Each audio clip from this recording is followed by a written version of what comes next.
When you connect with people, there's closed face and there's open face. And it sounds silly. If I had heard it from a kindergarten teacher, I wouldn't believe it. This guy's a Navy SEAL, so I believe it. That signal that expression sends, I saw that same expression everywhere. At Pixar, at Zappos, at IDEO, that same expression of intense curiosity, awareness, alertness. It's very sort of primeval, but it's very real. That openness that you can send with your facial expression. To send the 2-line email, Laszlo Bock, head of people analytics at Google, has he been here before? He's tremendous. But he's got an email that he suggests people send, which is really simple, especially sending it to people in a team, among each other. And it says, hey, tell me one thing you want me to keep doing and one thing you want me to stop doing.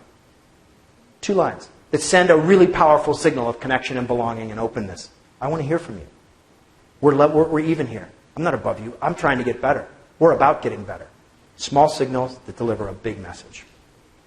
And finally, obey the 2 times rule. The 2 times rule is that you need to send signals of belonging and safety twice as often as you think you do. Our brains are built to require repetition. We start to get worried, even when we know we're connected, even when we know rationally, that amygdala will start to worry. That amygdala will start to fire. And you need to send those signals of connection and safety twice as often as you think. One of the common things I saw in the places that I visited was overthinking. These are teams that are performing at a really high level. They overthink. Coach Popovich, after each season, has individual meetings with each player where he says these words, "Thank you for allowing me to coach you this year." They're paid millions of dollars to play. But he sends that signal because he knows it's a powerful signal of connection. Thank you for allowing me to coach you this year. Overthinking.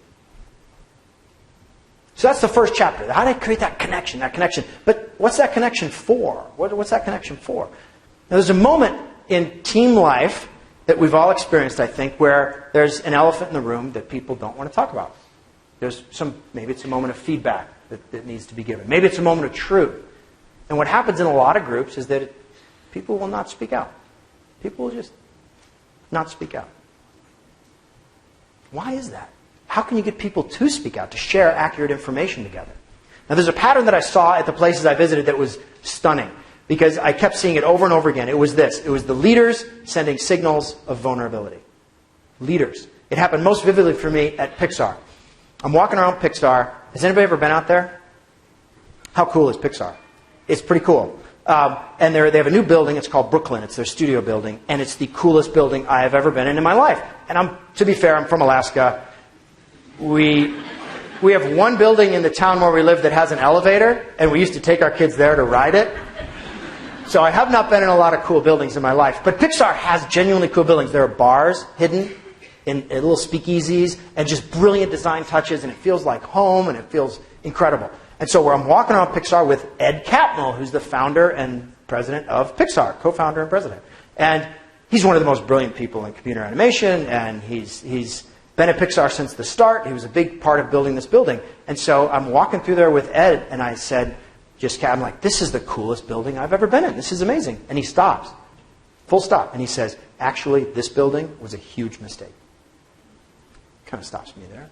Really? And he said, yeah. The hallways, we made them too narrow, and people don't stop to chat. And we really need people to stop to chat at Pixar. We need that. And we made the atrium too small because people don't really want to gather there either.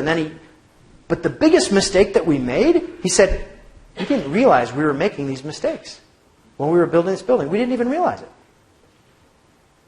Most of the time when you compliment a leader on a beautiful building, they say thank you.